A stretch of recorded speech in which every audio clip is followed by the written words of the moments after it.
I'm so sick of this gender war, bruh. If y'all know what I'm talking about, it's part of this whole red pill, pink pill, whatever the fuck you want to call all this shit, black pill, I guess. All this sort of stupid movements. It started, like, gaining a lot of traction, from what I can tell. There was people that was doing it way before them, but I think Fresh and Fit, like, kind of blew it up.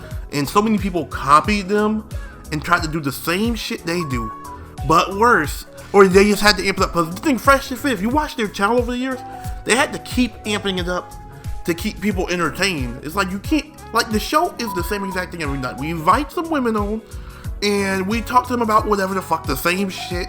We're gonna bring up some stats. Oh, did you know women are most happy when they have kids and all this extra shit?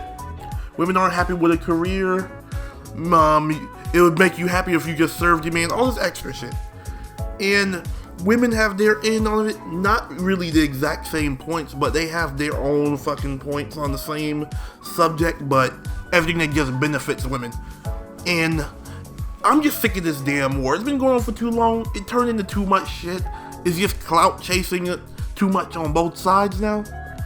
And people are just amping it up to crazy extremes. And it's a poison, speaking from experience, as someone that spent damn near a year just reading and watching red pill shit.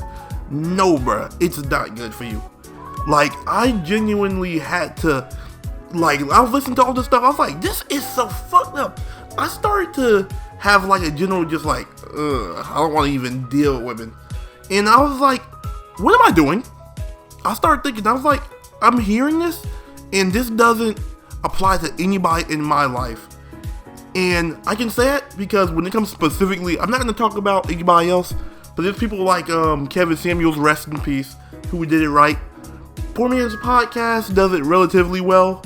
I do have my own like little gripes with him, but for the most part, I agree with him a lot more than almost anybody else. Him, Kevin Samuels, I think are the two best I can think of. Then you got like whatever podcast came out, and they were going overboard. I can't speak on the feminist ones too much. The feminist and like women's side of it, because I have no reason to look into that shit, especially when I had issues with women at the time, like because I was watching all this shit that was poisoning my brain. But once I realized that this doesn't affect me, and now when I get way more in contact, like during COVID, of course we couldn't really go outside, and then I came back to my senses. I was like, I never had these issues in my past at any of my old jobs. I have no problems with women at my jobs now, anything like that. I was like, these people aren't really like this on average. When you have a Fresh and Fit, you gotta remember, they're dealing with women in Miami. Like, it depends on what type of girl you're going for. If you're going for a girl that is literally hungry for clout and don't do anything for it, or dealing with girls that are on OnlyFans, or models and getting a shit ton of attention from a shit ton of guys, then they're gonna have a big ass ego. Like, it's gonna be a big chain reaction that makes them that way. And it's gonna make sense. But that's not most people. That's what people would need to understand. And I'm so sick of this dumb gender war. You had Brittany Renner saying crazy shit, trying to just pretty much trap dudes. The PJ Washington thing, that's on him. There was stuff out there people tried to warn him apparently. If he was warned and he still did, that's on him. Now, when it comes to anything else, anybody afterwards, that's on them as well.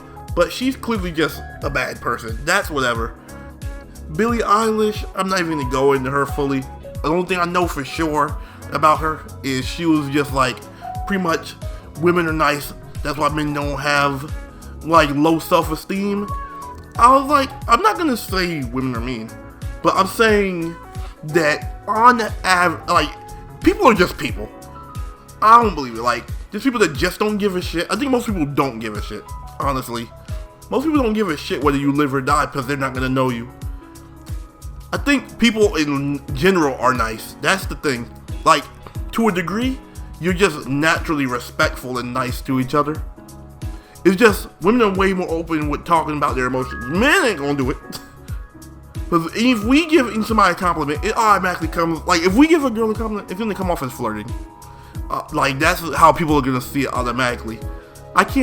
I remember I told a girl she looked nice today. This was way back when I was like 18, 19, living in Orlando. I was like, you look nice today. And all my homeboys later was like, oh, you trying to get her? I was like, no, bruh. It's not that serious. But yeah, as somebody, because if you're on Fresh and Fit in Miami, As somebody that's in Florida and has been to Miami a lot, it's literally an hour away from me. Bro, that's not most women. So don't trust them. You just gotta find out for yourself. You literally just live your life and figure it out for yourself. Don't go doing a mistake I made. Don't go judging them without having your own experiences. But someone like me, that was something dumb that I did, because me personally, I'm waiting for marriage before I do anything with a woman. Besides basic shit. Obviously, you can hang out, all that. But it just doesn't make sense for these people. It doesn't make sense to judge a whole group, like half the population, on both sides. Hear me out. It makes no sense on either of you to judge the other half of the population for damn things where there's so many things that can affect it, like your culture. It's not just your gender side. Oh, it's just this fucked up because she's a woman or he's a man. No, just culture that plays into it. There's upbringing. There's your friends that can influence you. Your parents. There is so many things that can influence what causes you to become the person you are. Your surroundings, all that stuff. But I'm not gonna get into it anymore. I hope y'all enjoyed this. It's True Kingston, and I'm out.